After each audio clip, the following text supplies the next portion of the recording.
Shalom, salam sejahtera bagi Bapak Ibu Saudara-saudara, anak-anak yang dikasihi oleh Tuhan Yesus Kristus.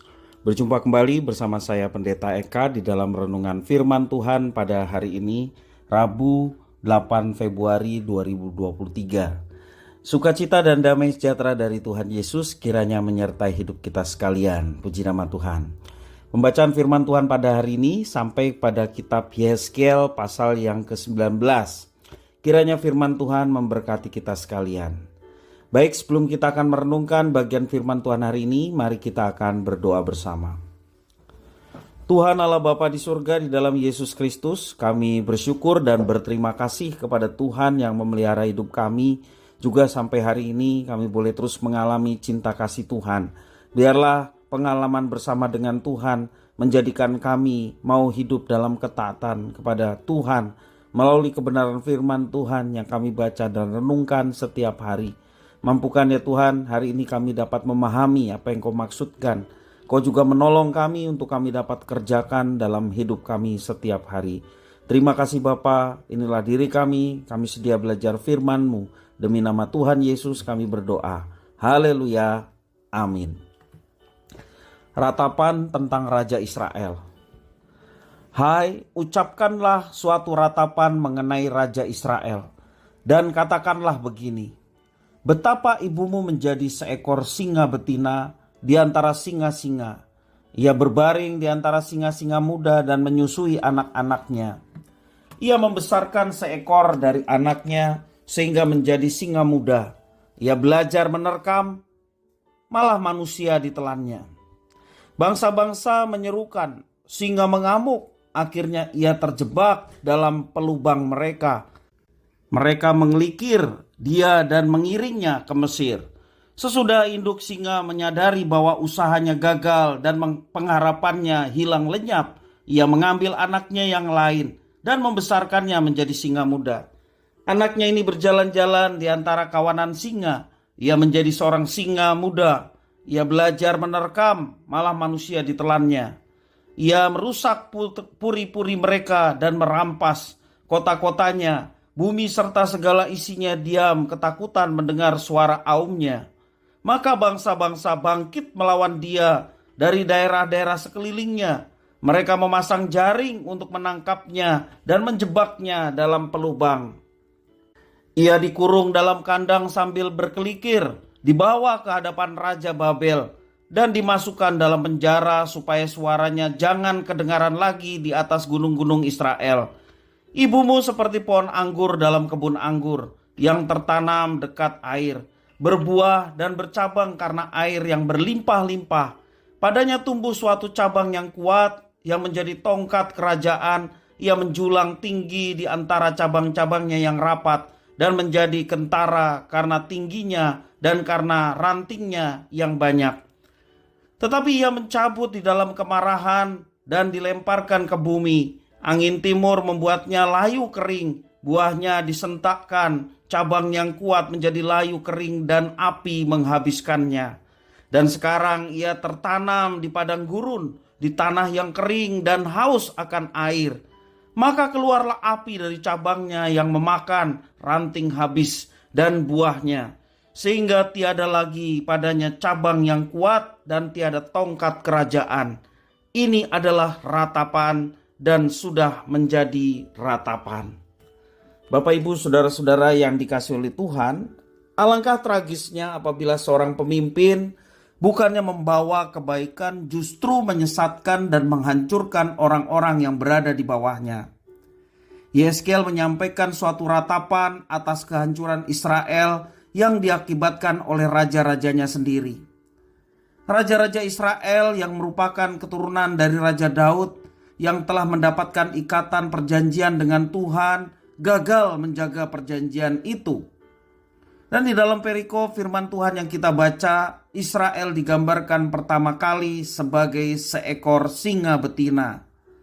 Anak singa yang pertama adalah Raja Yoahas yang menjadi raja dalam usia 23 tahun. Ia berbuat jahat sehingga hanya setelah 3 bulan masa pemerintahannya ia diangkut dalam pembuangan Raja Fir'aun Neko di Mesir.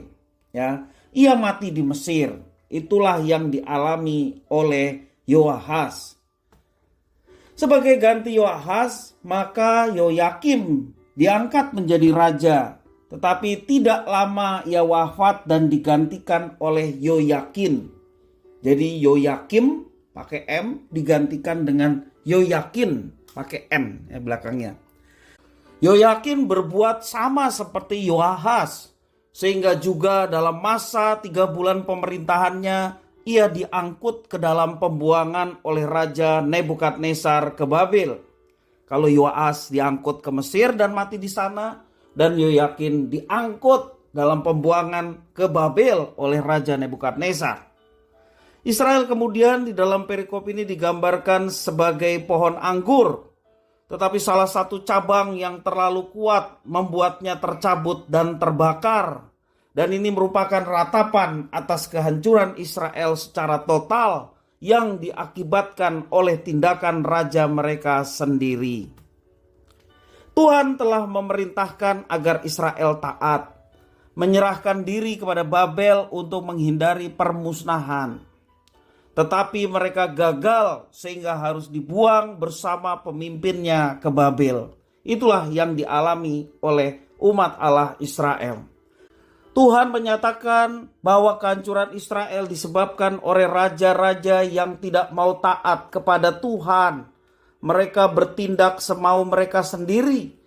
Mereka adalah orang yang diurapi oleh Tuhan. Dan mereka dipakai oleh Tuhan untuk membawa rakyat Israel untuk bisa menyembah Tuhan.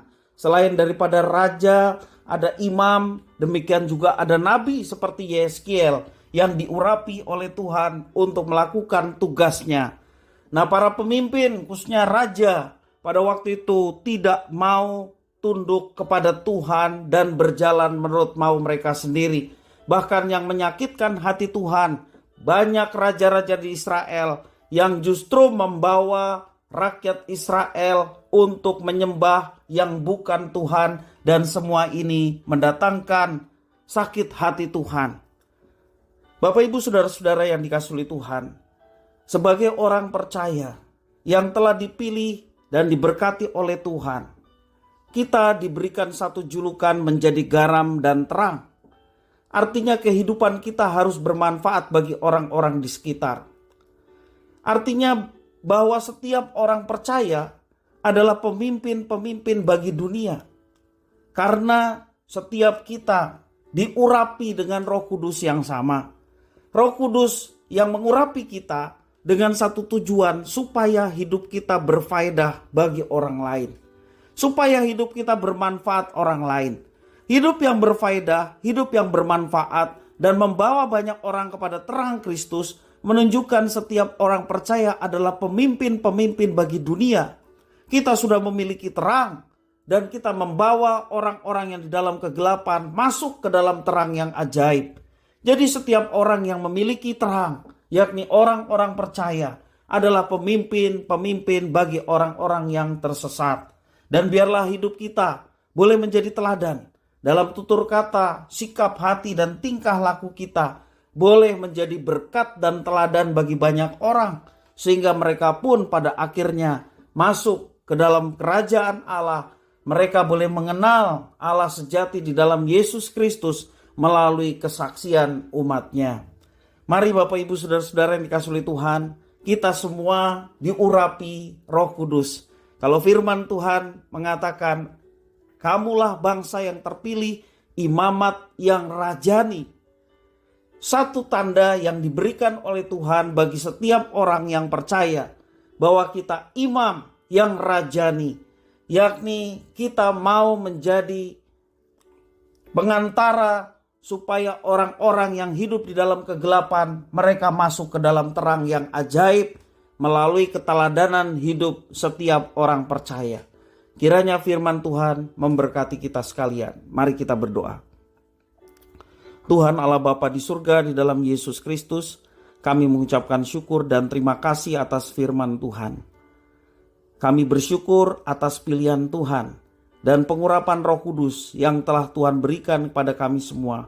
Dan biarlah pengurapan Roh Kudus membawa kehidupan kami untuk menjadi saksi-saksi Tuhan. Dimanapun Tuhan tempatkan dan percayakan kami berada, disitulah kami boleh menjadi saksi-saksi Tuhan. Sehingga hidup kami boleh membawa dan memimpin orang-orang tersesat masuk ke dalam terang yang ajaib. Karena hanya di dalam Yesus Kristus ada jalan keselamatan. Kalau Tuhan sudah selamatkan kami, dan Tuhan rindu juga kami boleh dipakai untuk membawa keselamatan bagi banyak orang, untuk bisa mengenal dan percaya kepada Tuhan sejati di dalam Yesus Kristus. Terima kasih ya Tuhan atas firman-Mu. Inilah diri kami sedia untuk belajar firman Tuhan.